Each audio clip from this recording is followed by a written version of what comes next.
En je moet ook nog een goodiebag pakken. En dan gewoon genieten vanavond. Oké, top. Enjoy.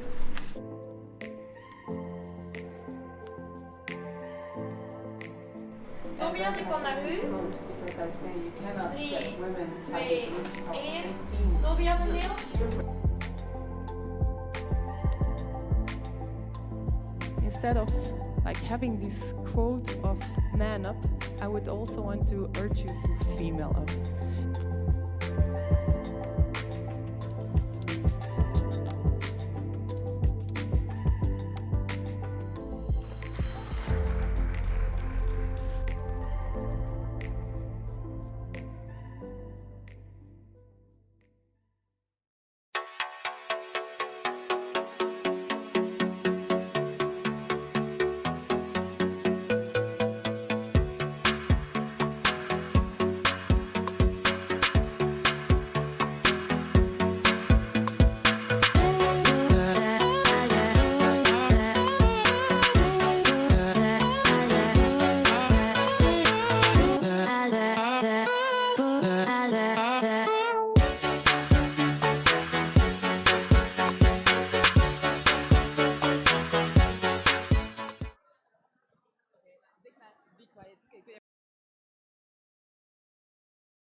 Hello.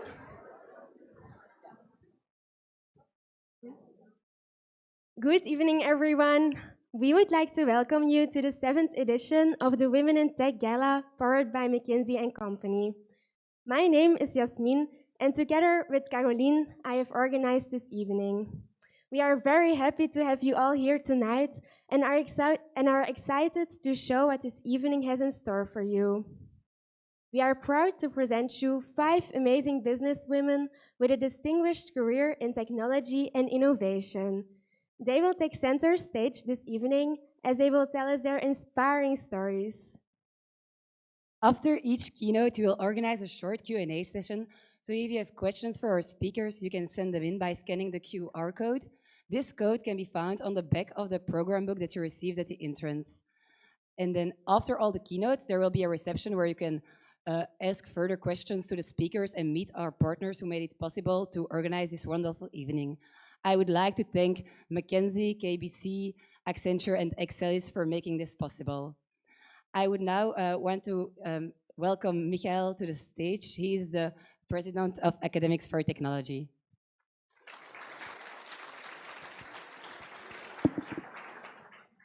Thank you, Caroline and Jasmin.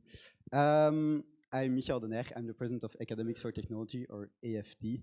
I'm very happy to welcome you all tonight here, and I hope you will have a wonderful evening. Before I give the word to these 5 incredible women, I would like to say a few words about AFT itself. I think our slogan says it all, where technology meets entrepreneurship. And we try to connect these 2 pillars by organizing workshops, inspiring evenings like this, business plan competitions, hackathons, and even an international student startup trip. So what have we in store for you this semester? We have still 2 workshops coming up. One workshop about augmented reality given by In the Pocket. This will be on the 9th of November. If you don't know augmented reality, it's the technology behind the filters of Snapchat and TikTok. Then the second workshop is about agile development. Agile development is the product development of the future, and this workshop will be given by Solita. Then we have 3 events coming up. The first event is a kickoff of the Cleantech Challenge. The Cleantech Challenge is a global business plan competition around sustainable and durable technology. So you will get the opportunity to actually start your own startup around this topic. Then this will be on the 3rd of November. And then our second event is MedTech Convention. This is a new event since last year, which will be on the 16th of November at the University Halls here in Leuven. We will invite Belgium startups who will come and show their technology and their innovations in the healthcare sector. So By organizing the event, we want to inspire the students by showing them the opportunities created when the technology, when the engineering sector and the medical sector actually works together. And then last but not least, we have the kickoff of our student startup trip on the 30th of November. I hope you all know it already, but this year we are going to Stockholm, and I hope you're all as excited as I am to discover the startup ecosystem there. On the kickoff, you will get some information about the practicalities of this year's edition. We'll also give you some information about the application process, and we'll also reveal some of the inspiring visits that we have in store for you. But let's return to Women in Tech. Why does AFT organize Women in Tech? We believe that diversity is important on all levels of our society, and AFT wants to do its part in it. Over the past couple of years, the amount of female students in our team has grown significantly. I think a couple of years ago there were only 3 female students. Now we have 11 female students out of 26. We tried to get halfway there, but it's increasing. And we are very proud of it because diversity not only improves technology, but it improves also our organization and our team. So I would say if there are students under you who are interested to join our team next year, come and talk with us at the reception afterwards, and we will be happy to give you some more information.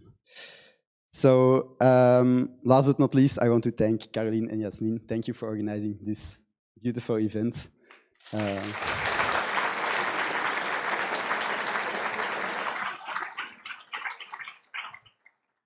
It looks great, and I'm sure everyone will enjoy it very much. So thank you. And that wraps already up my part, because it's not about me, it's about these 5 incredible women. Before we start, I would like to give the word to our co-organizer, McKinsey, who will give a short introduction. Thank you very much, and enjoy your evening.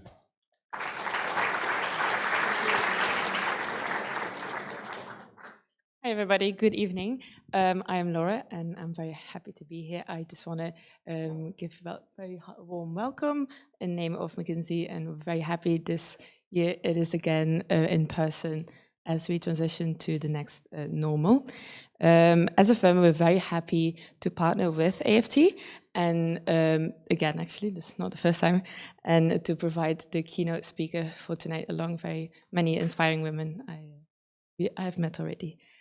So just want to give a little, give you more understanding of what McKinsey does. So we're a global management consulting firm working across many different sectors and industries. And we work with leading private, public and social companies to help create change that matters to not only the companies, but also the world. We have 30,000 colleagues across 65 countries to be exact.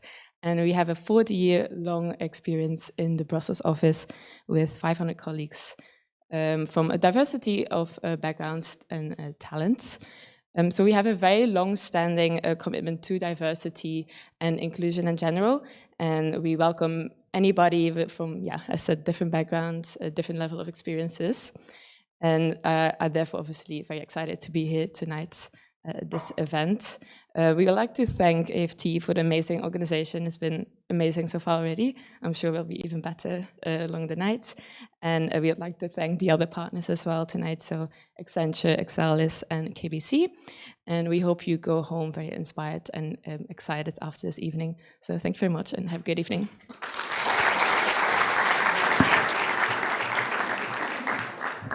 Thank you for this speech. We would now like to invite the first woman in tech of this evening. Please welcome Mika De Ketelera to the stage.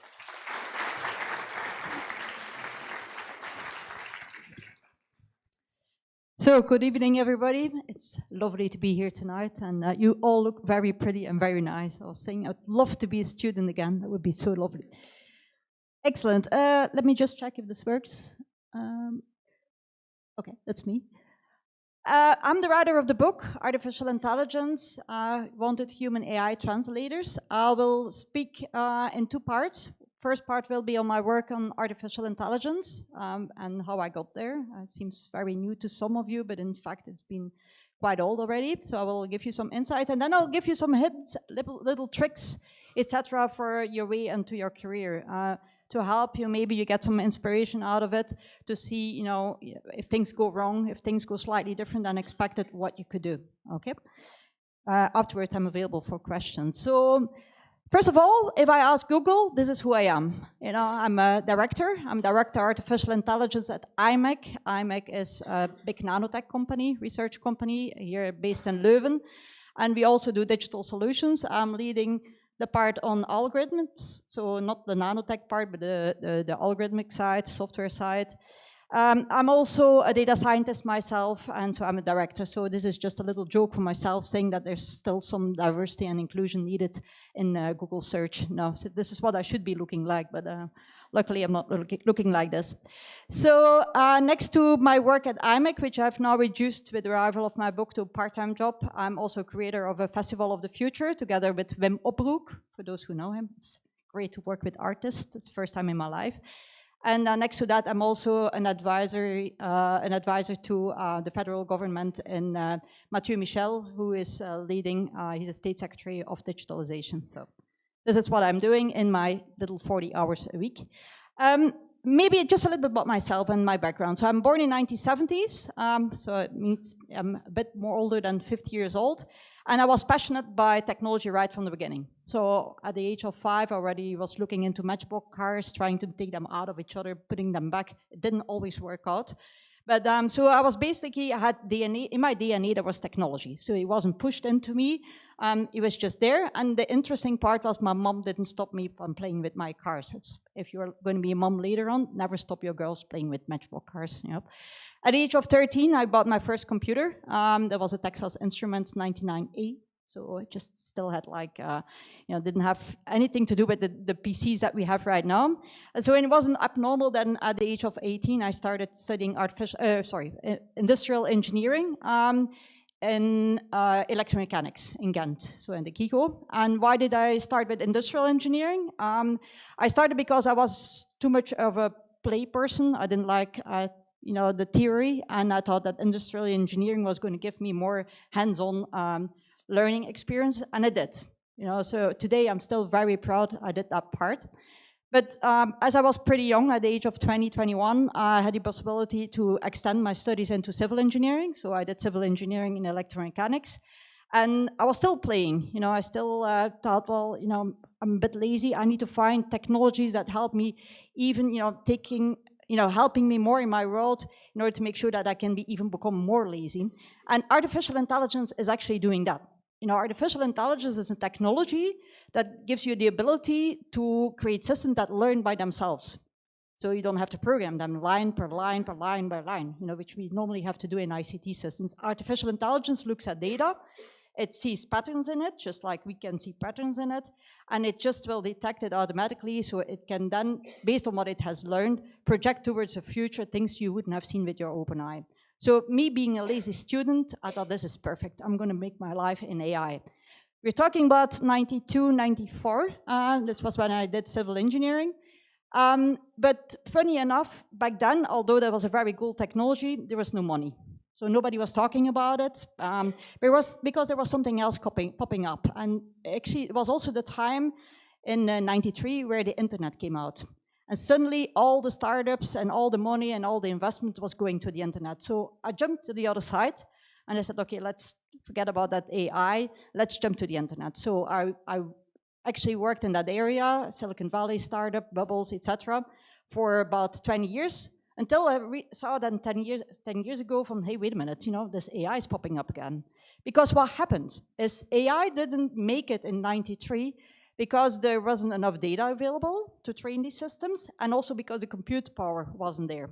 And in 10 years ago, we suddenly had, through the digitalization and the internet, we had a lot of data, and additionally, the compute power was available. So suddenly those two worlds, internet and artificial intelligence, made it together. But to be very transparent and honest, what we see today in artificial intelligence and deep learning is no different from what I studied in 93, 94. The only thing is, it was no longer an academic discipline. it became a marketing buzzword. Everybody was jumping on it, everybody was talking about it, but little people knew how it works. So this is basically the reason why I wrote the book. After my studies in civil engineering, I thought, well, okay, I'm still a lazy student, so what I'm going to do, I'm going to write a doctorate degree. I'm going to do a doctorate degree because I can actually because I was pretty amazed with what the technology could do. And then I said, well, instead of creating a system for a prediction of energy consumption, let me create a system that's going to help the human, like the health situation. Because what happened, I moved over to New Zealand, that's why I have a slight Kiwi accent in my English, and I had the ability to do a doctorate degree on artificial intelligence in medicine. And what was asked was to create a system that was going to say to a doctor, to a gynecologist, at what point in time he was allowed to induce labor at birth and what time it wasn't allowed to be done. Because in the statistics, they saw a huge increase and they said, well, we need to have some more objective reflections. We need to have a system that says, here you can do it, here you can't do it. So I created the system, and after 2 years, basically the system predicted correctly when you were able to do it, when not. But the gynecologist said to me, no, I'm not going to use this. This is rubbish. And I'm like, okay, that's normal. I have to explain him. It's a black box, But in fact, it wasn't the issue. I was creating the algorithm using variables that are linked to the health of a woman, of the baby. Like the age, the blood pressure, etc. Just getting these characteristics out of a lot of talks. But the doctor said to me, your KPI of your system isn't the same as what I have in my head. Because I am treating that woman for 9 months, every month, with a little picture. And this is just like, to build up a relationship. But at the end, the only thing that interests me is a big check. It's $1,500 for the delivery of the baby. So I don't want, at that point in time, have a system next to me that tells me if I can do it or not. And you're not taking my personal agenda into your algorithm. I said, of course not. For me, it's getting the baby health on the priority and also the mom's health on priority. I am not interested in your personal agenda. So I was 23 when I actually pulled out my PhD, where I said, I'm not doing this. If I have to create a system that's not ethical, that's not close to my personal moral ethics, my personal, what I want to stand for in life, I don't want to do it. And so that's also the point in time at 23, 24 years old, where I've decided that I was always going to put myself forward for ethical AI. And I've done that until up today. So always stick to your moral principles. Don't let you just guide by money or by profit, etc. So that's, for me, is a very important point, because this is what gives you energy at the end of your life. Okay? Where are we with AI today? Well, AI, unfortunately, has become a very hidden technology. It's in our mobile phones. It's hidden in a lot of applications we're currently using. And so what is needed, and this is also the reason why I wrote my book, is we need, as an engineer, as a person in tech, we need to translate to the outside world. We need to take that responsibility in order to make sure that people understand how it works, and it doesn't. Because at the moment, things go wrong in the AI world. So basically, it goes wrong on 3 levels. First of all, at the profit level, and the profit is the value that a system should create. People tackle AI system too much from a data and technology point of view. And to be very honest, data and technology, that works. It has been proven, that works, just accept it. It works, it doesn't work at the level of the people and the processes. So companies, only 17% of the companies that start with AI finish with AI in operational modus, because they forget to think about the fact that it needs to be integrated in more complex processes within the company, and you need to have the right teams. So not just hiring a data scientist, not saying, I have a lot of money, I have a lot of data, there must be something in there. This is not the way you do it. You start from a business challenge, and from that business challenge, you're going to check which data you need, and from the data that you then select, you're going to build the correct team around it in order to make sure that your system gets operated correctly. Things that never made it to the external world and that are very basic to data scientists is, for example, the fact that an AI system is limited to the context where it's been trained in. Amazon, for example, had to stop 35% of their models last year because the world had changed. An algorithm is nothing else than a mathematical formula. It doesn't change automatically, it doesn't get adaptive like our brain gets adapted when a context is changing. Well, simple facts like this never made it to the outside world. So we have to be careful about this. The second point that's going wrong is for those who work with Siri or with other type of digital assistants. Asking Siri today what the weather is going to be like tomorrow is in fact 12 grams CO2.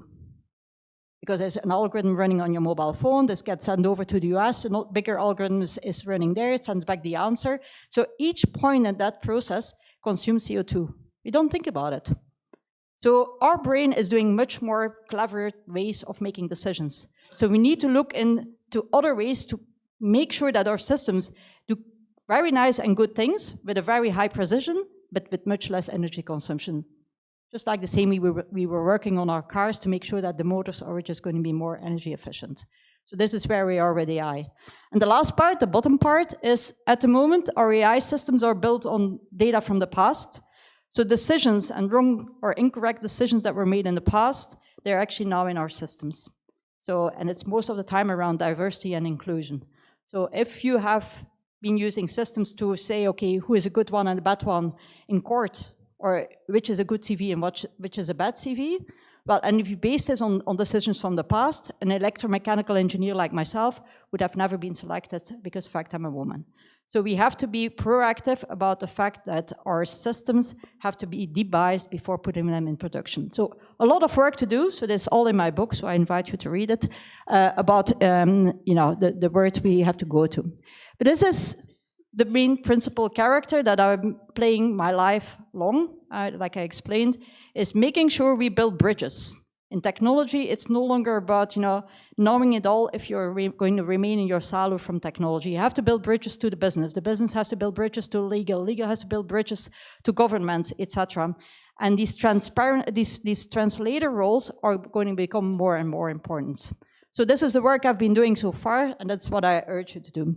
Now, next to this, I've also, said, well, next to my studies, there's also other things that you need in life.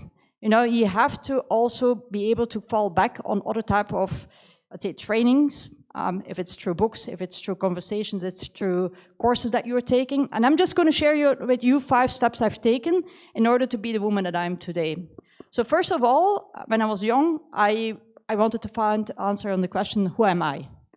For this, this is one of the books I read. It was when I was 16 years old.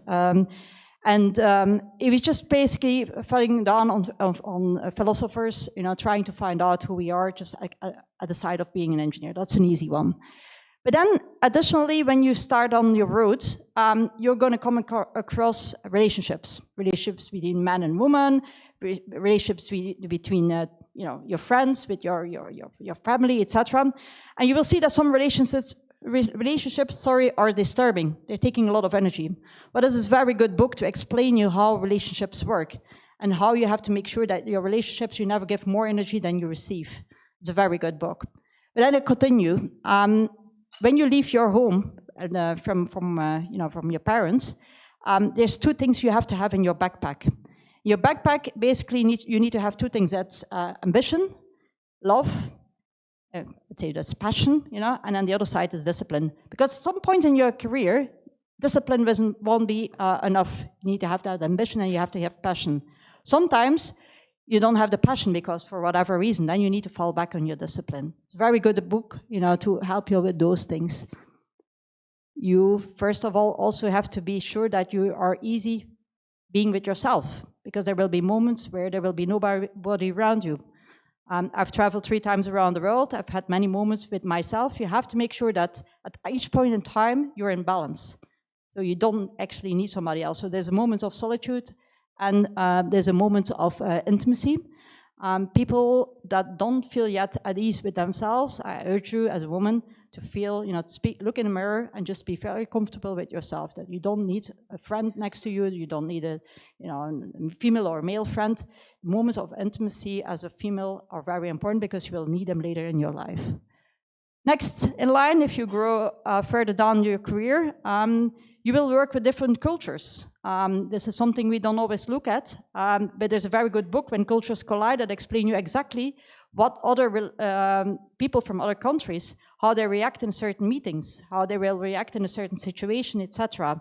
This is something we don't get taught, and we sometimes, always understand when people react in a certain way, we take it personal. That's a very good book that I've always had in my hands. Before I went to the meeting, I looked at what nationality the person was. I looked in that book, how will they react?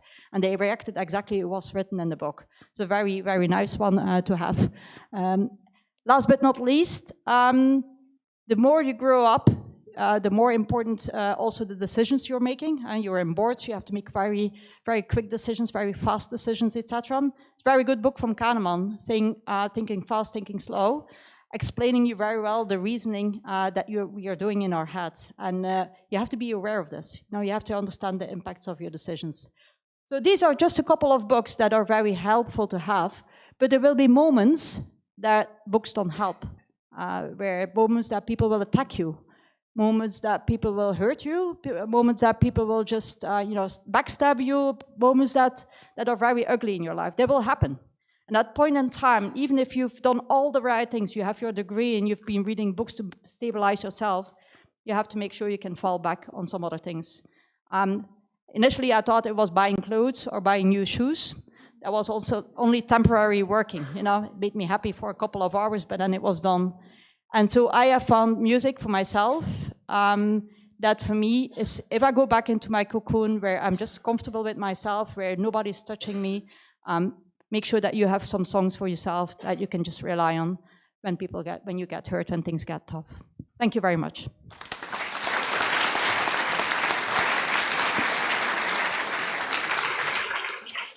Thank you very much, Mika, for this interesting presentation. Now, let me ask you some questions. The first one is, what is your experience with federated learning? What do you think about this tech? Whoa! Who knows what federated learning is? Okay, excellent. One person. Okay, let me explain first what federated learning is. It's the rule of the translator.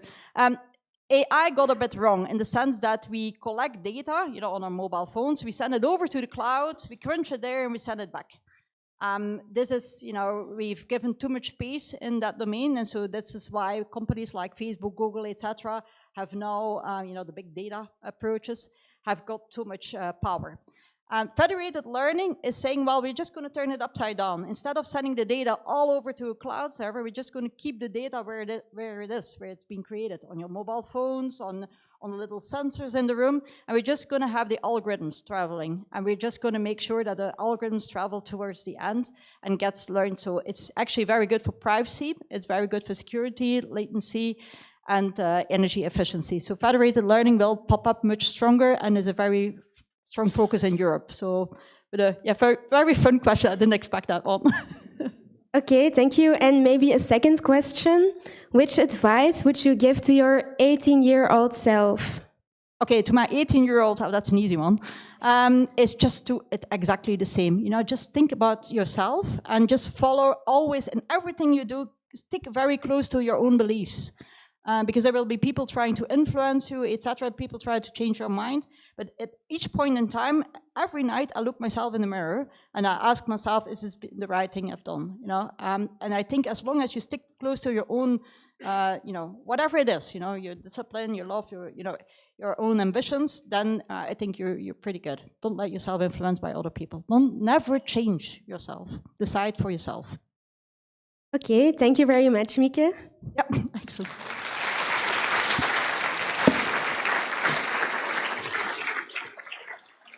Now, let me introduce you to our second speaker of the evening, Lien van der Schuren.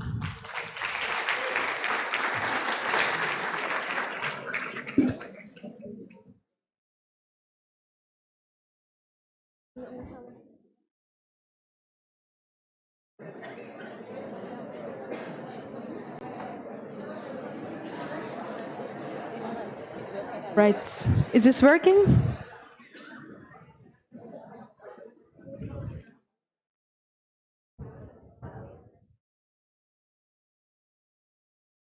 Oops.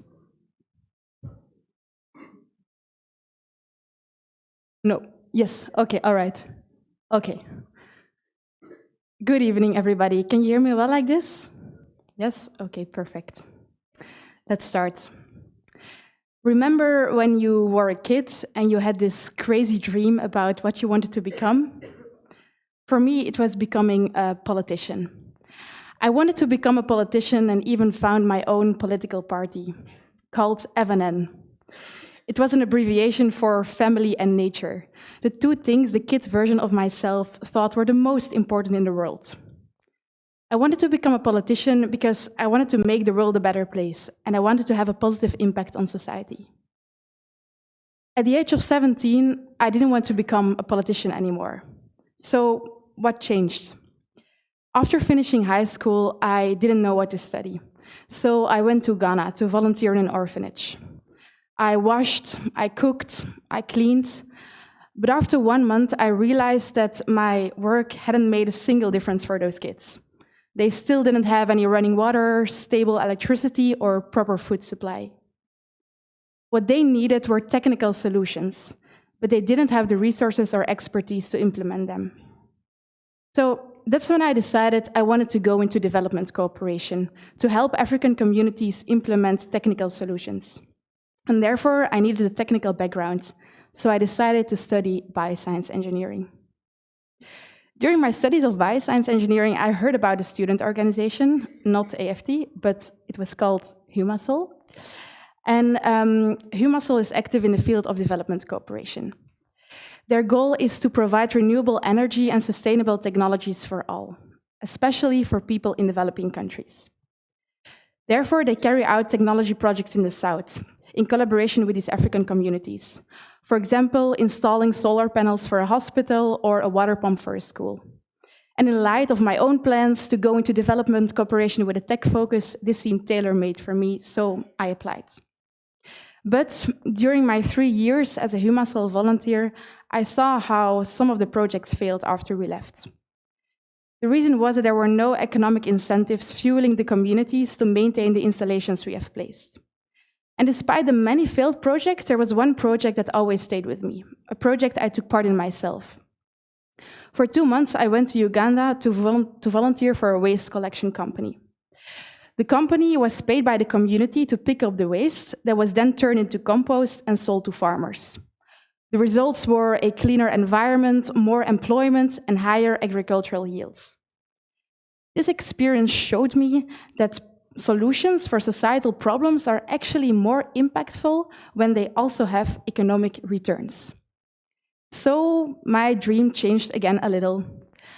I didn't want to go into politics anymore like when I was 10, or into development cooperation anymore like when I was 17. I wanted to have positive social impact through business, more specifically a tech business. Because tech businesses can come up with solutions for pressing societal problems, and by that they have social and economic returns. By then, I was in my master's of bioscience engineering, and I realized I now had a technical background to understand, implement, or even invent technical solutions, but I lacked a background in business and management. So I decided to obtain an extra master's at the Vlerick Business School. And during this year of business school, I founded my own startup called Aspiro. Aspiro is active in the field of the medtech and tries to help oxygen patients. For those of you who don't know who they are people with a severe respiratory disease, and therefore they need extra oxygen at home. They receive this oxygen via plastic tubes, like you can see on the picture, but these tubes are painful and irritating for the cheeks and the ears, and on top of that, they are very visible, making oxygen patients feel ashamed and less self-confident. My co-founder and I tried to solve this by developing Oxy Glasses. They are 3D printed eyewear with a hollow inside in which the plastic tubes can be integrated. And by that, oxygen patients experience less pain and irritation, and on top of that, they feel more self-confident and less ashamed. With the Aspiro, I could have the dual impact I dreamed of, so the social and the economic one. I was helping really sick people with a technology innovation. But unfortunately, Aspiro didn't work out the way I imagined. The target market was too small and the added value of the glasses was too limited. The business that we had hoped would become big one day would just stay small forever. And after 6 months, my co-founder and I decided to quit to search for another full-time profession and to only continue with the glasses and with Aspiro in the weekends. So via my network, I ended up at Row 21. Road21 is an investment company that invests in tech startups and tech entrepreneurs. Very simply explained, Road21 offers financial and non-financial support to these entrepreneurs to maximize their success and minimize failure. My role at Road21 is to coach these tech entrepreneurs and to help them validate and grow their businesses. While Road21 is now supporting entrepreneurs from different sectors, my goal is to narrow this down to tech startups focused on social impact. I call them impact startups. And impact startups have different challenges than traditional ones because they have a dual mission, a social and an economic one. My goal is to support many, many impact startups in the future so that they can validate and scale their impact solutions and by that scale their impact.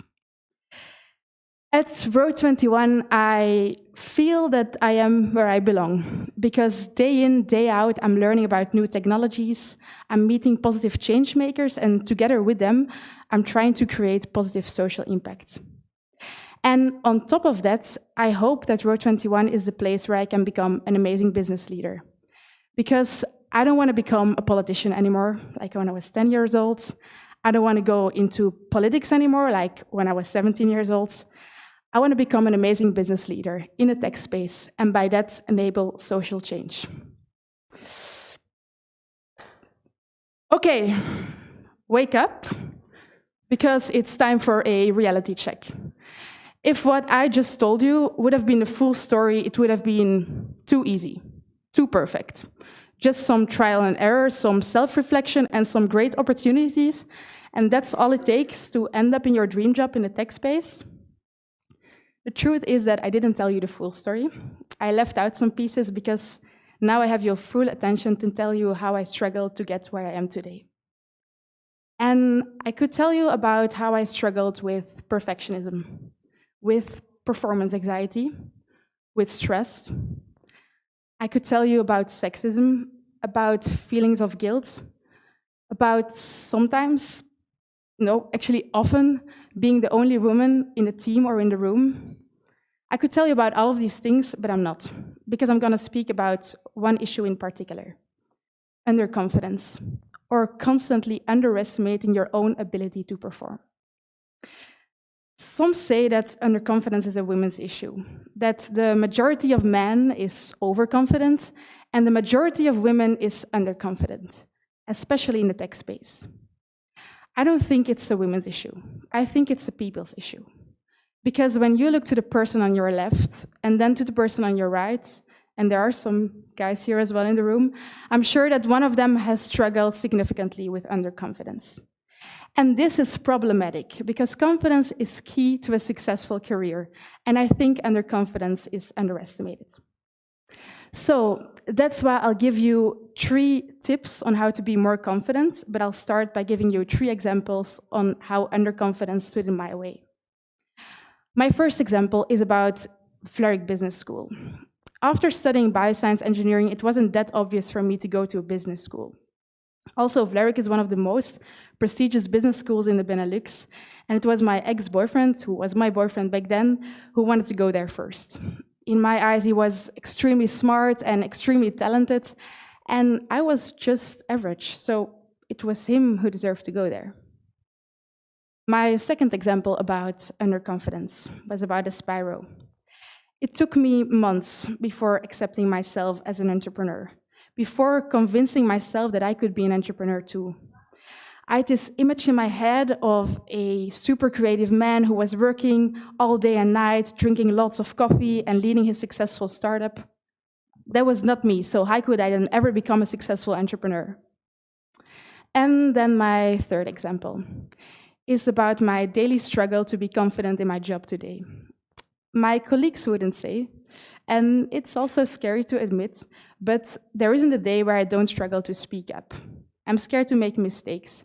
I'm scared that my questions would sound stupid or that my answers would be wrong. So doubting to go to Vlerick, not accepting myself as an entrepreneur, and the daily struggle to be confident in my job today. Starting from these 3 examples, I will now give you 3 tips to be more confident. The first tip, dare to name it. Speak about underconfidence with your family, friends, your peers. Surround yourself with people that believe in you and let them support you. Remember my first example about Vlerick? It was actually my ex-boyfriend who believed in me.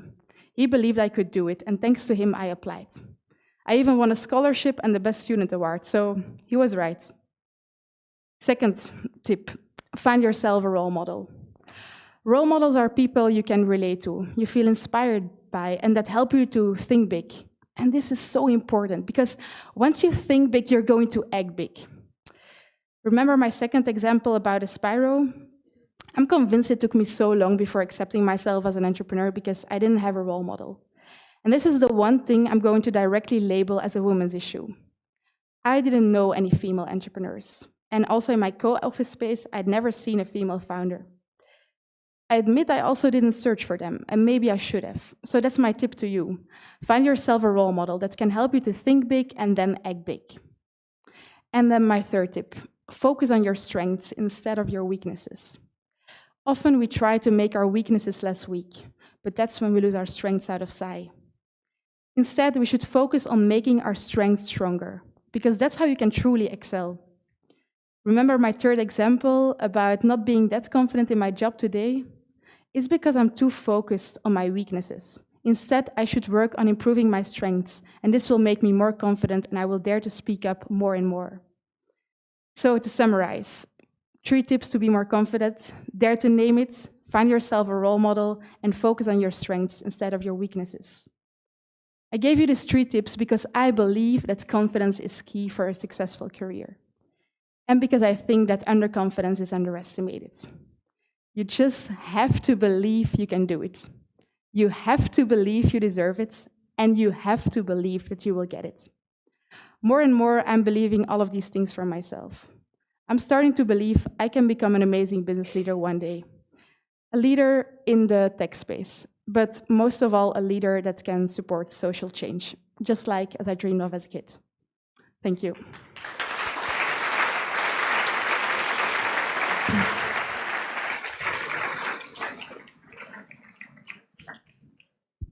Hello. Thank you for this speech. I now have some questions for you from the Q&A.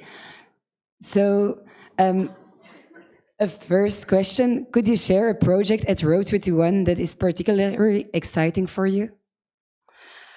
It's really hard because there are many projects that are really exciting. Well, okay, my favorite then. I'm working closely with many startups right now, but it's not a very structured methodology. So we're trying to really build an kind of an accelerator model in which we can support many more entrepreneurs. We could do it in a more structured way. And in that way, we'll have more impact. So it's a long-term project, but I'm meeting many different people from different industries right now who are also very active in the ecosystem of startups. And I think this is my personal favorite. So building processes so that we can scale our impact. That's a bit a summary. Okay, thank you. Then another question. What is the role of the family in your path? Were your parents supportive? Yeah, they were. Is this the perfect moment to thank my parents? Yes, they were very supportive, never pushy, and I think maybe, well, I do have 2 role models, not really for the entrepreneurial path, but my parents are. My mother is in the NGO space, and my father is really in well, also industry, let's say. And I think I combine a bit of both of them, like the social impact from my mother and then the business part of my father. Okay, I have one last question. Are there any initiatives for providing investments and tech education for the companies in Africa in which you participated? Can you repeat? Are there any initiatives? Initiatives for providing investments and tech education for the communities in Africa where you went with Humasol? Really related to startups? Yes, you... Okay, like maybe I will just interpret the question like, am I still involved in this kind of African community thing? Yes, I am. It's still a passion. For example, I just hired a marketing student from Cameroon, and together with her, I'm trying to explore if we can set up some businesses in Africa. My perspective also changed a little. I don't want to go into development cooperation anymore, but I hope that one day we can maybe set up an accelerator in Africa, because I believe that entrepreneurship or starting up businesses there, and I'm now speaking about Africa as a whole, I know there are many different countries there, but I hope that by setting up an accelerator there, we can give them the tools themselves to improve and whatever, so. Okay, thank you very much.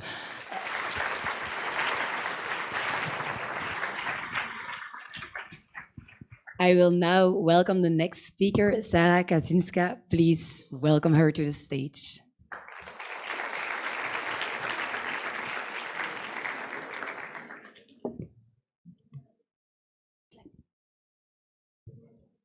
Wow, this is a big crowd. I didn't imagine it to be this big. Hi, everyone. My name is Sarah. I'm a senior analyst at McKinsey Company. We have heard 2 amazing stories, and I'm very excited to be here with you today to share my story about how I became a woman in tech. Wrong side. There we go. So, when I was at my parents' house a few weeks ago, I stumbled upon this family album that I made as part of a school assignment when I was 7 years old. And most of it was very cringy. Some of it was quite cute, but what I was most impressed about is I had quite a good writing style at 7 years old. And in fact, my dad is a translator, and from my very young age, he encouraged me to read books, to write, to learn languages, and it was very natural for me to go into this path. And so I was convinced I was going straight to becoming a translator. And when I was 17, something happened that completely changed my plan. And someone very close to me, and also an HR specialist, encouraged me to take this career profiling test. And in that test, it showed the top skills of the highest potential for my future career. And I was very surprised to learn that the top skills were organization, management, and engineering-related fields. I was very surprised because all of the writing and social skills were at the very bottom of the list. And you can imagine, as a student, that it was a very confusing time for me, and I didn't know what to do with myself. In high school, I studied a lot of literature and languages, but I randomly signed up for this economics class, and I didn't know back then that it was going to have such a big impact on my future career. Same with math. I was never really bad at it. I never hated it, as some of us do, maybe, but I never thought it would have an impact. And so over the next few months, I did a lot of self-reflection. I spoke to a lot of people and finally decided, screw it. I'm going to try something new and something that people didn't expect from me. And so I signed up for the Bachelor in Business Administration at the KU Leuven. I was very excited, but also quite scared to start on this new path, especially as when I was telling everyone in my close community about my plans, they were all shocked. What are you doing? How come we never heard about any of this before? But I persevered and I went, and every semester things were going well, but I had to do a lot of extra efforts because I didn't have all the same background that every other student had. And I was able to explore many aspects of business administration, like marketing, sales, but also mathematics and statistics. And one of the classes that had the most impact on me was actually statistics. And I remember on the first day, the teacher came to us and said, listen, if you do this right, at the end of this 3-year bachelor's degree in my class, you will be able to predict housing prices in Brussels well enough to not lose on your investment. And I was hooked. Why did no one ever explain math and stats to me this way? Why did no one tell me it could have such a true impact? And as semesters were going by, I was getting less and less interested into marketing, sales, and all of the soft aspects of business, and more interested into math and statistics. And so I decided to go a step further into engineering and signed up for the Master in Data Science at UCL Louvain. And while in business administration, the men to women split was 50-50, more or less. There, I was one of 3 female students on the whole degree. And once again, I didn't have the right background, but they still accepted me. So I spent the whole summer brushing up on my maths and stats. But the most important new skill I had to learn was programming. And so I spent the whole summer learning basics of Java, only to find out that all of the other students probably wrote their first Hello World scripts when they were kids. But okay, I knew I had some catching up to do, and so I signed up for a lot of extra credit classes, and one of those was a second-year bachelor class in computer science. And so I go to this class and with my 2 other female colleagues, and we go into this room full of 19-year-old engineers. And we sit in the first row, very excited, we're going to learn so many new things. And this teacher, every 5-10 minutes was coming to us, "Are you still following, girls? Is everything okay?" Why did he didn't ask that to the other students? There were many moments of frustration during my degree. I wanted to throw my computer out the window because my code wouldn't work. But there were also good moments like building my first model that actually predicted something, and also working on a mobile app. And finally, even my master thesis was published in Proceedings of a Machine Learning Conference. And then at the end of my master's degree, I wasn't sure where to go next. But I always wanted to study in either Oxford or Cambridge. And ironically enough, I remember thinking, they must have quotas of the amount of women that they accept, so maybe I had my shot. Unfortunately, I got rejected, but I still dream about going to Oxford one day. And I was lucky enough to, at that point in time, be offered my current position at Risk Dynamics, McKinsey Company, where I'm learning new things every day with the hope that one day I'll come back to Oxford as well. And for those of you who don't know, Risk Dynamics used to be a Belgian company focusing on model risk management and model validation. And in 2016, it was acquired by McKinsey Company, and now it has become part of the risk practice. And there, it has evolved from focusing on model risk management and model validation to other types of risks like climate risk, credit risk, even cyber. And so in the risk practice, we're very happy to say that the numbers of women recruiting are going up steadily. And of all of our colleagues in the risk practice, we have around 30% of women, but that's on all seniority levels. So fortunately, seeing more and more female partners as well. The recruiting rates are now 50-50, both in 2020 and 2021, including my batch, which was exactly 50-50. So very happy for that. And what you might think that McKinsey is a bunch of business consultants, but not only. My role is only one of the technical roles that you can have. I worked with chemical engineers working at solutions, software developers at Quantum Black, and data scientists in our data and analytics hub. So there is really a place for everyone. And what I like most about my job at McKinsey is this very catchy phrase that we have is build your own McKinsey. But it's really true that you really can see what your interests are and build your own path. And so when I started, I did a lot of these classical risk dynamics projects, so model risk management, model validation. But then randomly again, I was lucky to be part of a climate analytics project.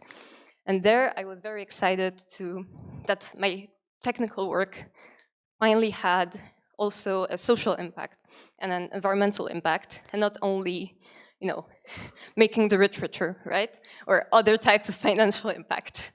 And so right now I'm focusing more into these climate engagements, and I have the opportunity to do a 6-12-month rotation in the sustainability practice to go even deeper into that space. Still haven't decided, but thinking about it.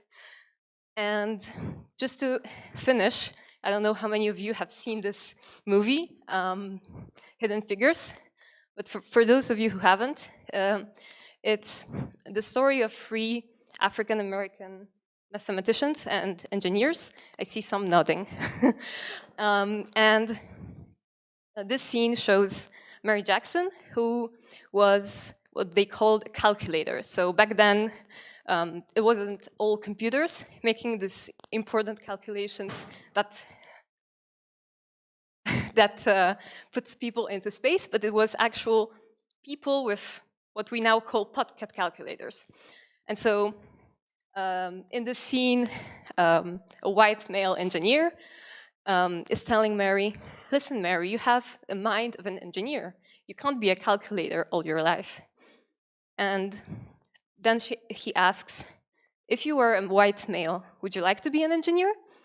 And she says, I wouldn't need to, because I'll already be one. And, why I wanted to bring this story to you today is to think about all of the fight that women had to do to even think about becoming part of tech or engineering. And now that they have done this work for us, we should really take advantage of it. And, I was one of women who were a bit scared or intimidated being in this male-dominated industry. But now that we have all of these opportunities, let's seize it and let's make an impact or a difference for other women to come after us. Thanks a lot.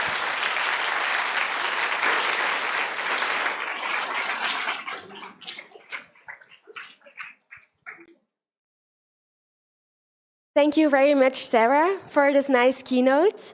Let me ask you some questions now.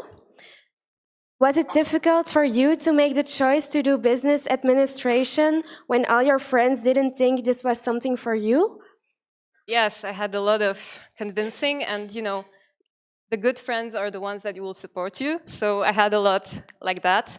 But when I was talking about it, it was more, the overall perception that you might have, right?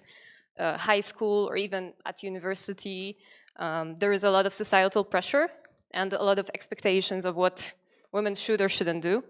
And yeah, even though people were not really convinced that this was the right thing to do, you should, as Mika said at the beginning, you should really, go for what you want to do and for your own beliefs. So.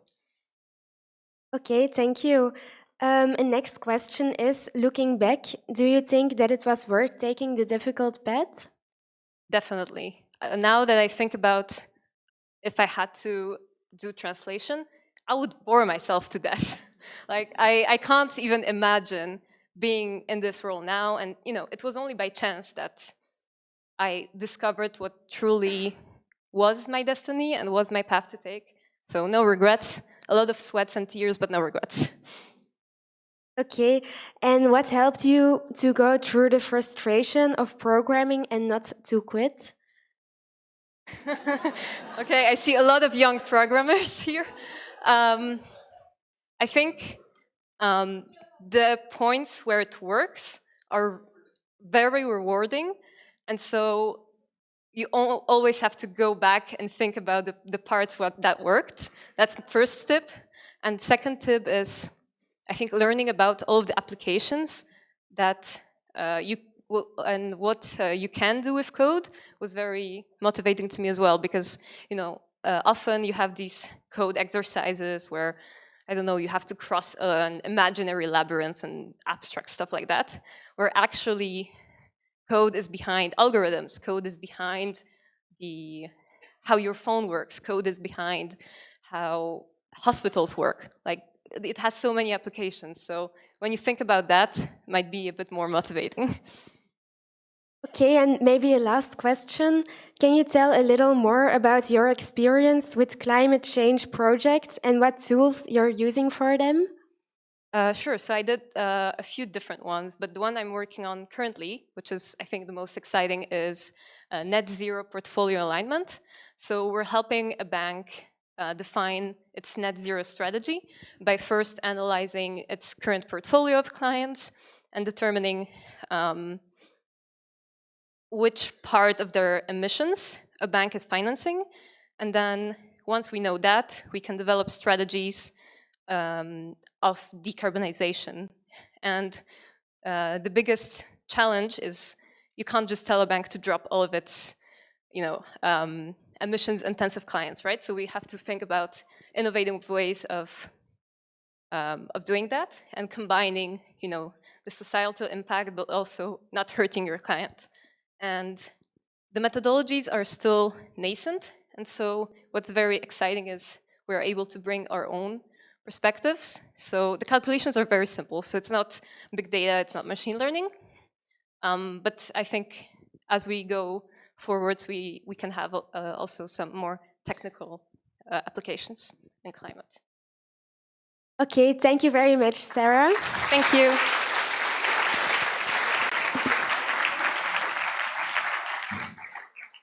Now, let's take a short break. We will start again at 8:35 p.m. Thank you.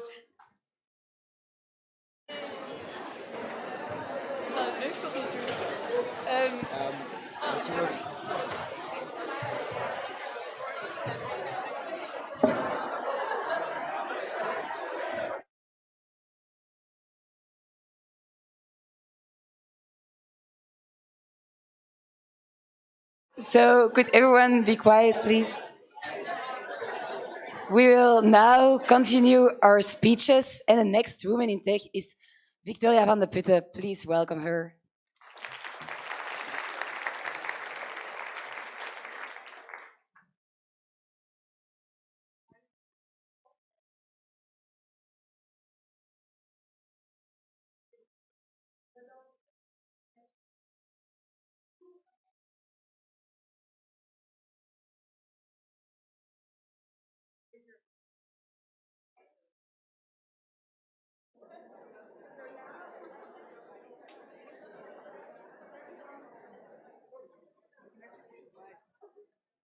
Okay, you heard me.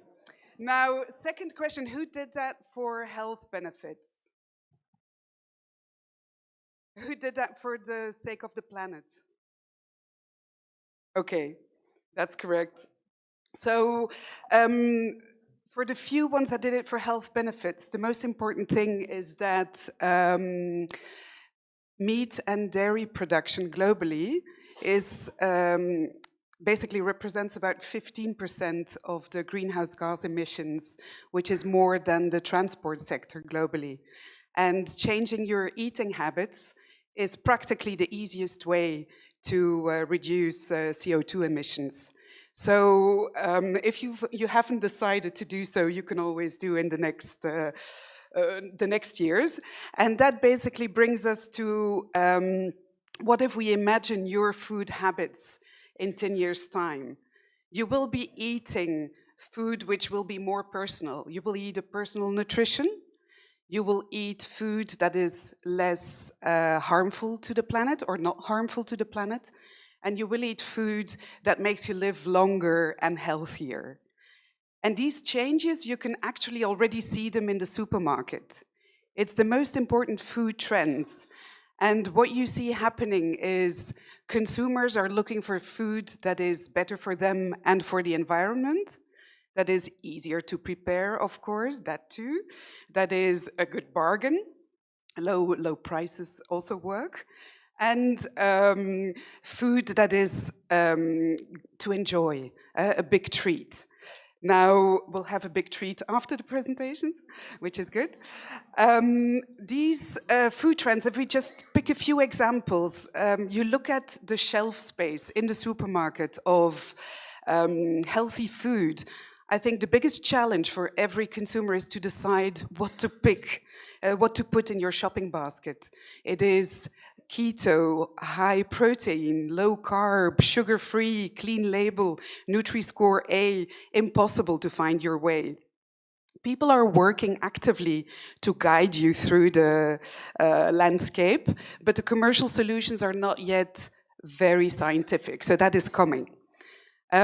Plant-based, take plant-based in the supermarkets. Plant-based has animal-free dairy drinks, Alpro. No meat, Greenway, Beyond Meat. No fish, No Fish. I don't know if you're familiar with it, a Dutch company. But there's actually a lot happening. Healthy, plant-based, local. You may have noticed that Deleuze has become Belaise for a few weeks this year, and that Colruyt is putting eco scores on their products. The time where we were buying guilt-free products from all over the world is ending. People still like debit-credit behavior, and they pick some stuff from very far away, but in general, local is king. Reducing food waste, you see that supermarkets are supporting Too Good To Go, that they're trying to put some ugly fruits and vegetables that are normally disappearing in the bins. If you think about food waste in Europe, for every person we throw away about 180 kilograms of food per year. And that is mainly happening at the farm or the food industry, and it's also happening in the households. There's a whopping 42% of food being thrown away at home. So there's a lot of work still to do to make sure that what we grow on the land is being used properly. Why am I talking about the food trends? Because there is, of course, the food industry. There is the food industry that has to change because of what the consumer wants and what we all need. We need the food industry to use less water, less energy, to use less packaging, less plastic, less cardboard. We needed to produce less food waste, put that 40% down. We needed to produce cost efficient and to produce food that we can trust, food that is safe, but also food that we can trust because it's clean label without additives. We no longer like the E-numbers or the industrial food that was developed in the 80s and the 90s. The colored sweets, the fizzy drinks. So that's a change the food industry has to go through. And it's basically a change from farmland to processing to where the food is sold and delivered to customers, to consumers. This change can only happen if we have the right equipment, technology, the right industrial construction, automation, digitalization, but also the right people. Skilled, very skilled and talented and driven people that make this all happen. So there's actually quite a lot of technology in an industry that may seem, if you look at the products, very traditional. I will talk about our experience. We actually have in Belgium experts in robotized packing. That's a company called Patine. We have the expert in automated storage with Stow. We have Spiromatic, a company which is doing a lot of food processing. So we can actually, the company I work for makes industrial baked goods. So we make traditional sourdough breads in the biggest stone oven of Europe. It's 60 meters long, and we produce it at so many kilos per hour. But it is a bread which is just made from water, flour, yeast, salt, and that's it. And then we can put Kalamata olives or whatever. So it's very high quality, but there's a lot of technology behind it to produce in the highest efficiency what a baker would do. On the pictures you see a stone oven, you see some picking, but let's go to the talent that is needed in the industry. These processing plants, they do not work without production managers, without automation engineers, without a quality team, without ITers, without maintenance experts. We talked about preventive maintenance. There's a lot of digitalization. There is data monitored all the time to improve energy efficiency, to decide on to change the planning to avoid peak currents or to actively reduce our energy consumption. Now, we also need people that understand technology, but have an appetite for the business, that have the commercial skills. And that is actually a role that I'm playing in the business. And I am making sure that our R&D team and our production managers understand what the plant needs to do to please the consumer. Because there's a lot of engineers that like to push a product to the market. I'm not characterizing, but there's a lot of engineers that like to sell what is easy to make. Now, unfortunately, most consumers will like what is very difficult to make and what the plants don't like.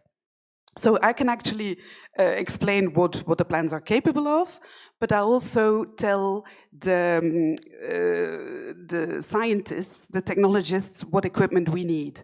And so that also means in a strategy exercise that we will decide what new plants we build and what these plants have to be able to do to be future-proof. Now, you are all young students who will have to make your personal choices in the next years, what type of business you join. I can be very positive about the food industry in Belgium. It's actually a $54 billion business, employing 96,000 people. It's the biggest industry, with representing about 22% in turnover. It's beer, we're in Leuven, it's chocolate, fries, but also baked products. You may know Van de Moortle, La Lorraine, the company above Panos, Puratos, a world-leading bakery ingredient supplier. So we really have hero companies in our country. But the most important thing is that you find what is good for you. And actually, when I was in your shoes, I didn't know what to do. I had no clue. In the meantime, I've been told that about 80% of the people think they don't know. Over time, I found something that is very helpful, that does the trick. It's a very simple thing, but you can give it a sophisticated name if you like that. It's the ability enjoyment matrix. What are you good at and what do you like? And so the best thing you can do is to find a job, or at least that's my perspective, something that you're very good at and something that you really like doing. For me, that was, I want to see the results of what I'm doing. I want to have impact, but that's still very generous. I like to see the euros come in from my effort. So that means, even as an electromechanical engineer, I like to see the euros come in, and fast enough. So I don't like to wait for 5 to 10 years before it happens. So there's some industries I shouldn't join. If it's breakthrough research, it's not my appetite. I like to meet people. People give me energy. I like to work in an international environment. I like to use my languages. I like to work with different cultures. What Mika was saying, seeing that you can't just repeat your tricks that you use in your normal context. And I'm not saying it's about tricks, but there's habits, there's culture, and that is different from country to country. Now, I also want to contribute to the longer term. I want to make sure that the company I work with is winning. And so that led me to some choices. I must say I'm also interested in the part which is the things that you like doing, but you're not very good at yet. And that is basically because I see it as a learning opportunity. But you have to be confident enough to take the leap, because in the beginning you're basically just in an environment where you like it, you don't really know why, but you still have to get good at it. So that may help you. I ended up joining ICI, a British company, chemical industry. I talk about food now, but I started in the chemical industry, doing sales, a commercial traineeship, very exciting, very professional, moving to strategy, product management, and then strategy. And I took the jump to the food industry because in the chemical industry, we were food suppliers, but I basically felt the link with the product. Food is emotional. When I was in chemicals, it was rationally, mentally very interesting, more professional than the food industry at times, but there was no emotional link. And the development in food is very fast, at least in the sector I'm active in. In 6 months, we see the brainstorming session on the supermarket shelves, and that is I find that extremely rewarding. Now, on my road, I met some snakes and ladders. Who knows the game, snakes and ladders? Okay, so you know ladders move you up a few places, snakes bring you down, they set you back. I'm just sharing a few of mine so that you get better at the game and you don't repeat the things that the things that you can avoid. Now, Lean told us about role models. I think it's one of the biggest ladders you can get is to find somebody or a few people that inspire you, that show you basically your dream, but that also convince you or let you believe the dream is achievable, that this is something that you can do. And we're in a time of so many inspiring female leaders. We have in Belgium Ilham Kadri. We have Anne Stegen, who just became the CEO of Barco. She studied at Leuven University. We have Amanda Gorman. I think there's just Ursula von der Leyen, plenty of choice. For me, my role model was my mom. And that may sound very close to home, but she gave me a superpower. She raised me. I'm basically the eldest of 4. So my mom was a mother of 4, a wife, a PhD in economics. She was a corporate risk manager at Bekaert. She joined the board of Belfius, many things. But what she did to me is she raised me in the absolute belief that women and men are equal to study, equal to work, equal to be ambitious, equal to have a family, and that there is basically, I didn't grow up with role patterns, and I didn't know it was exceptional. So I was happily making my choices, assuming it was all normal. And that is fantastic. She also taught me one precious gift, because of course, you don't choose your mom, and I'm sure you have the best one in the world. But she gave me one advice, which was, never hesitate to spend money on good household help and childcare. And a lot of basically the majority of your salary may be spent on it in the first year of your career. But for me, it was the best investment ever. And it actually helped me, my family life, my mental sanity, and my career. And it is sometimes when you want to make trade-offs and you want to travel and you want to do lots of stuff, this is the wisest thing to do. So invest in your mental sanity. Now, secondly, I think here we talk about my biggest snake or snakes. It is forgetting about the importance of company culture and ethics. The first time I changed companies, I moved from a British company where I had a lot of personal responsibility and freedom, really entrepreneurship. I moved to a Japanese company where tradition and teamwork and processes were king. That was a total miscast. It was a very professional company, very good one, but not for me. So I left them within 10 months. Now, you would say I was older and wiser, but not wise enough, because I made another mistake. I joined a company where I found out, and basically, why did I join? I really felt a connection with the people during the interview. I felt I really liked the job itself. And I was pretty eager and a bit flattered that they wanted me. And so I was running. And I found out that the leadership was shouting at people, shouting at the staff, but really on a regular basis. There was people in tears. And when the ethics are wrong, there's really no excuse for it, and there's no escaping from it. The only thing that happened, I was very lucky, the company got acquired by another company with absolutely the right norms and values, and I was saved and could stay where I was because it evolved, it improved very rapidly. So my advice to you is really spend your time, use your interviews, do your online searches, use your personal network. LinkedIn is great for that.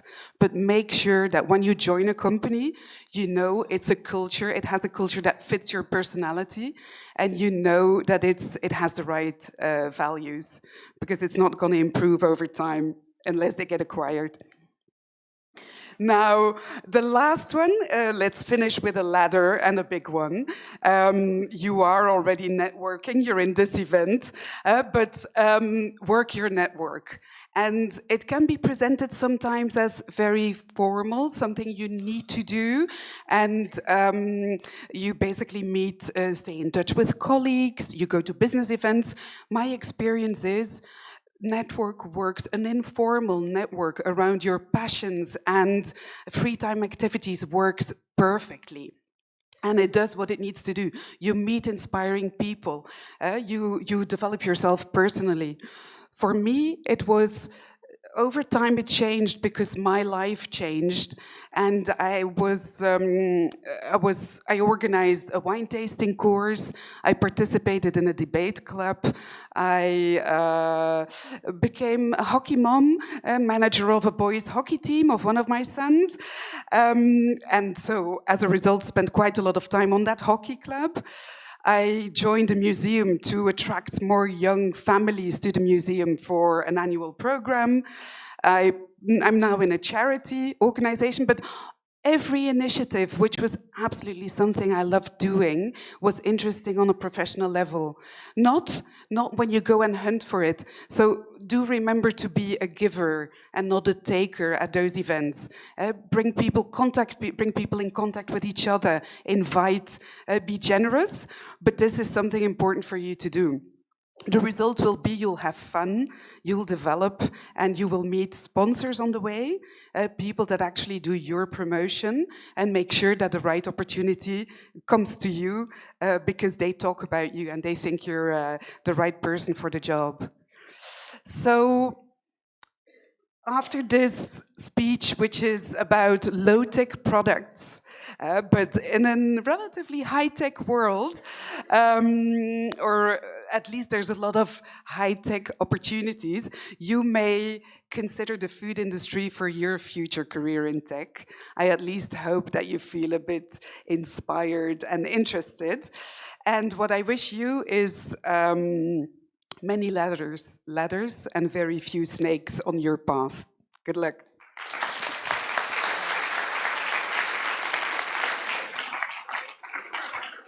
Thank you so much, Victoria.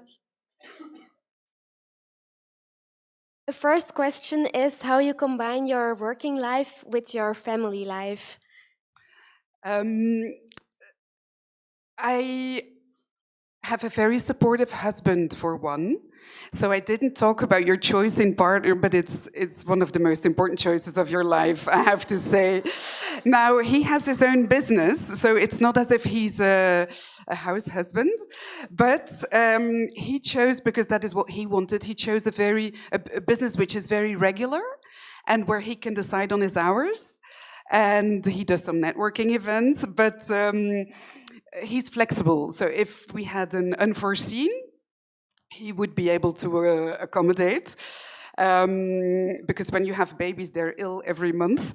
You just have to take that into account.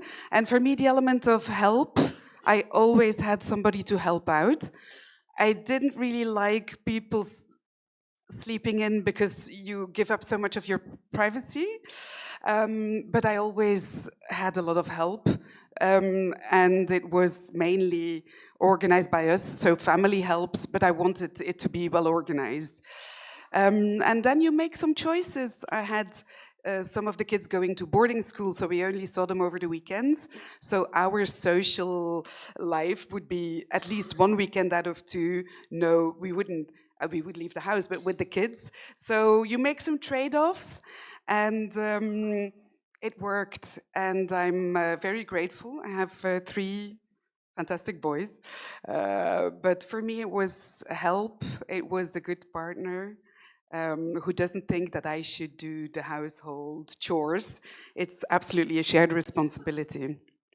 Yeah. Okay, thank you. And a last question. Do you believe lab-grown meat might be a long-term solution?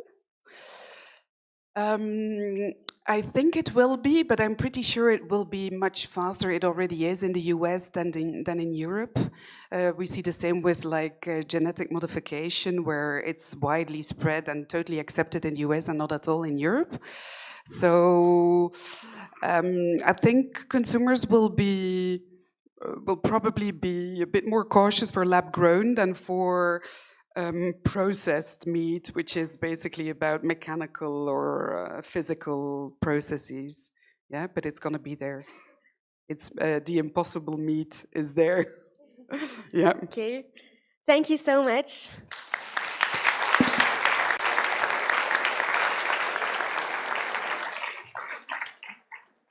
Our final keynotes will be given by Valérie Sabico. Please welcome her to the stage.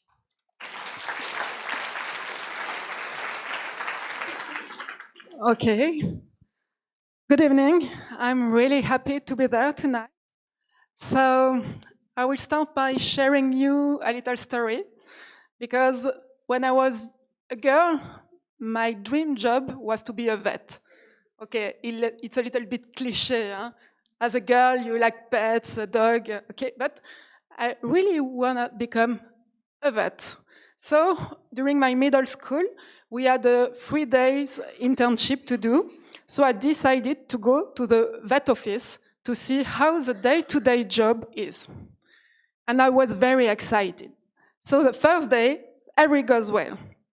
But on the second day, I went on the surgery for a dog, and I fainted. So I understand that it was not really for me.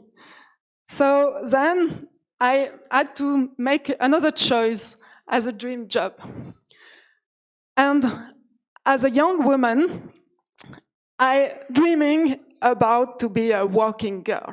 Yeah, because a working girl is cool. Yeah, it's nice. I didn't know what it's about, but okay, it's very cool and funny. So yeah, you know, I was born in the 80s. and growing up in the 90s in the southwest of France, so internet was not there. So really, and the only window we had at this time was on the TV, on the movies, and on the books. And so I found a model in the US movies, seeing the working girl fighting against other women, in fact, and other men also, to have the best job. Okay, so finally I realized that was not, really not like this. So the reality today is that I'm a woman in big data. So I'm managing and developing my own company. And I share my experience and my knowledge with others. So that's the story I would like to share with you tonight, and to understand how to build your own way in the woman in tech. So I grew up in the southwest of France. My father was a teacher, my mother was a nurse, and so they pushed me to do a lot of mathematics. So push me a lot. I take some course after the school, lots of hours doing mathematics. And finally, at the end, I get my A level in mathematics. So it was great, but I didn't know really how to do. So what I can do after that? So finally, my mathematics professor told me, yes, you can do this technical degree, seems great. So I see it. Okay, statistics, business intelligence, computer science. Okay, it's a 2 years degree, so after you can quit or doing other things.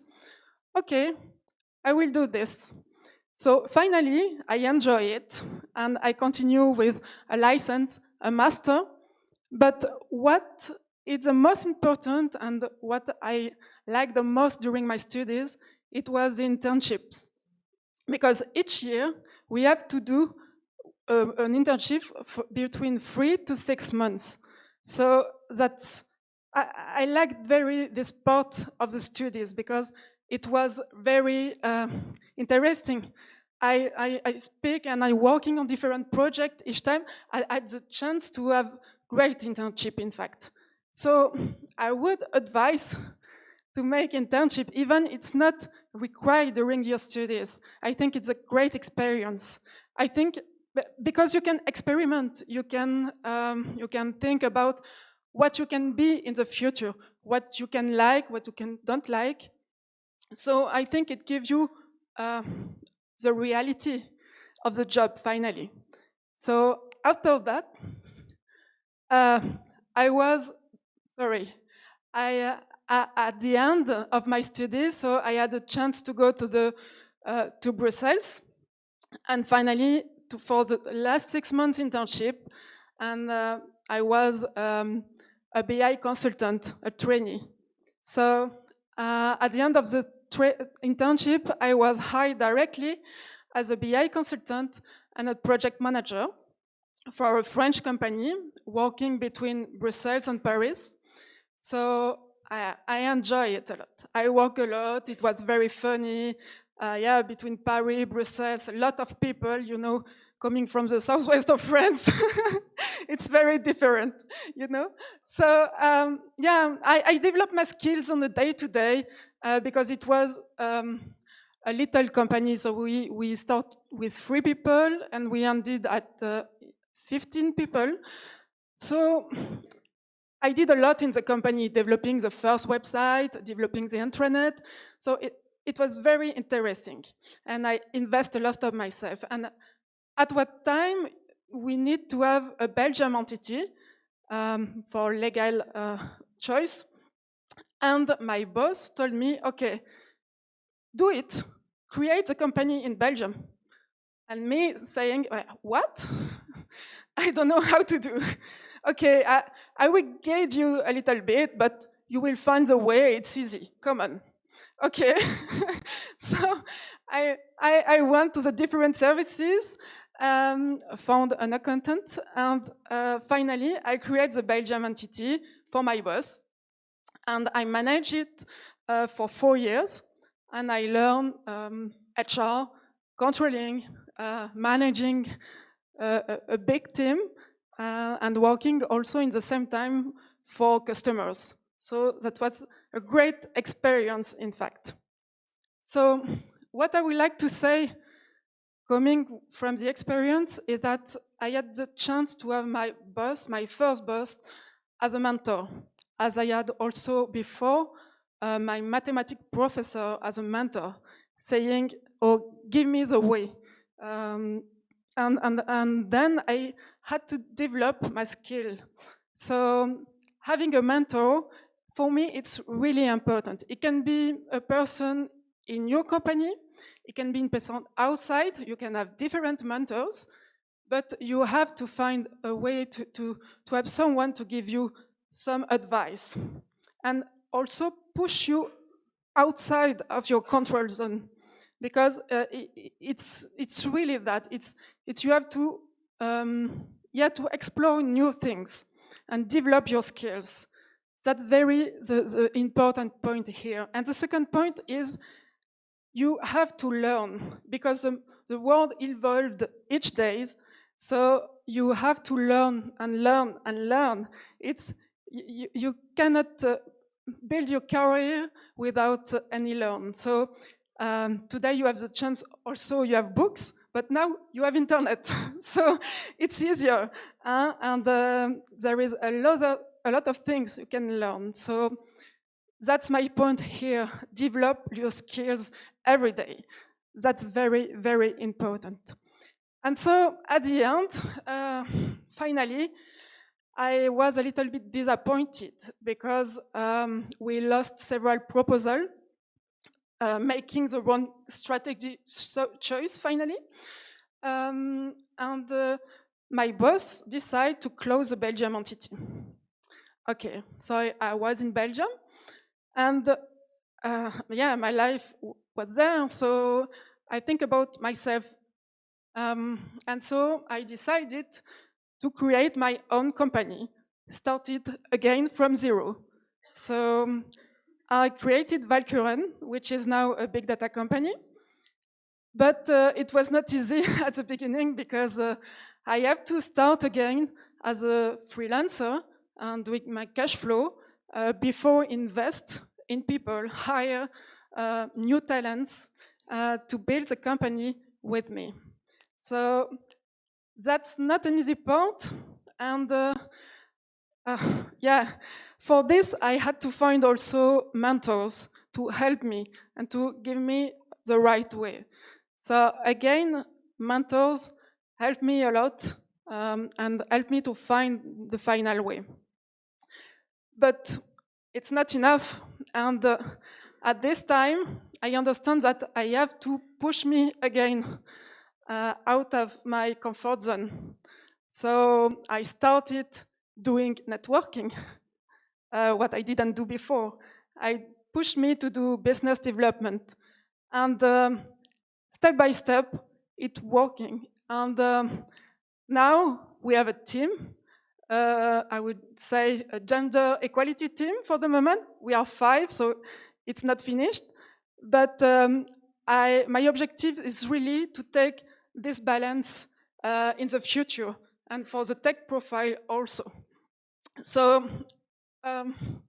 finally, what I can say is really to find your mentors and don't hesitate to push you out of your comfort zone. So to summarize a little bit, I think, yes, having a mentor, as I already say, define your vision through your experience, through your internship. That's really important to see where you want to be. So that's a part, and be yourself. Why be yourself? Because if you are another person, it will not give you the strength to continue in your job. So that's very important, I think, to be yourself and know your stuff, but don't compare with others. So you have to find a role model. It's great, but you have to make your own choice. It's your life. You have to decide yourself. Be self-confident. We speak about this before, so I think it's important. And also work on yourself, work on your tech skills, but also about your soft skills. That's really the point here. I think the important is to learn.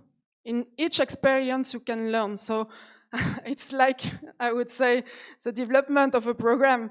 You develop, you test and run. You develop, you test and run. That's the life. Thank you.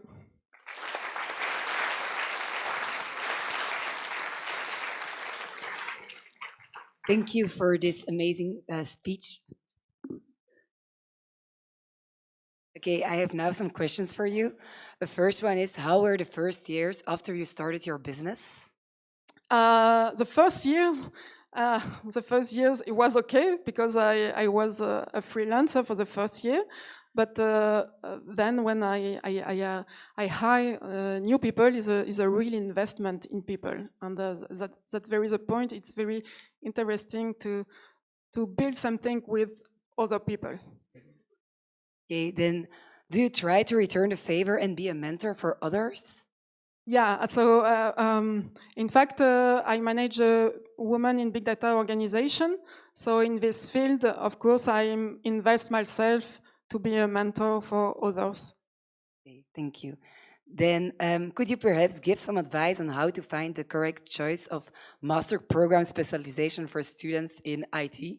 Yeah, I don't know very well the Belgium part, but yeah, I know that there are some in Brussels, but I know that there is great school in K11 and Ghent also. So we are currently building the way through this big women big data organization. We are building the career path, I would say, for the student. Okay, and then maybe a last question. What is the feminine strength that helped you the most during your career? The family strength? Doing mathematics? No.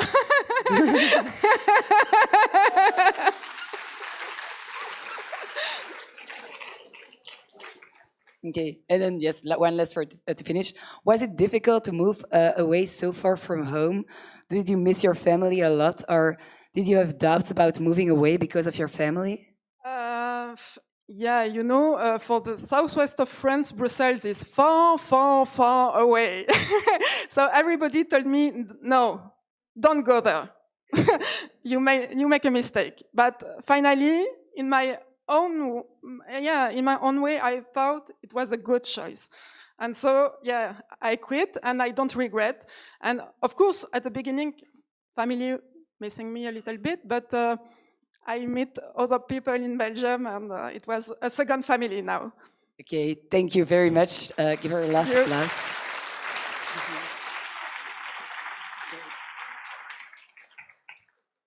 So we would like to thank these 5 amazing women who shared their story tonight. Could you please come to the front stage? All 5 speakers. Yes. It's because of their inspiring stories that many of us feel inspired to pursue our dream career. And we would like to thank you. So we got a little present for you. I hope you like it.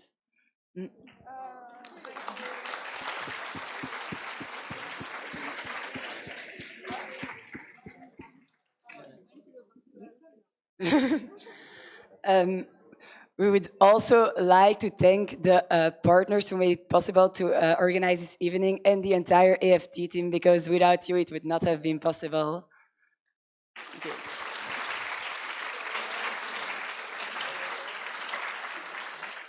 Now, we would like to invite you to join our reception and enjoy our free dessert buffet and cocktails. Feel free to network with our speakers and partners who will be present for you at their business corners in the atrium. We thank you all for being here, and we hope that you enjoyed it as much as we did. Thank you very much, and we wish you a very nice evening. Yay. Thank you. Thank you very much. Welcome. I hope you liked it and you enjoyed it.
En je moet ook nog een goodiebag pakken en dan gewoon genieten vanavond. Enjoy.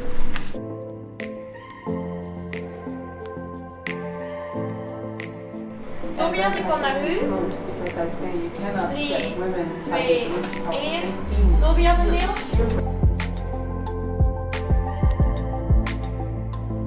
Instead of like having this quote of man up, I would also want to urge you to female up.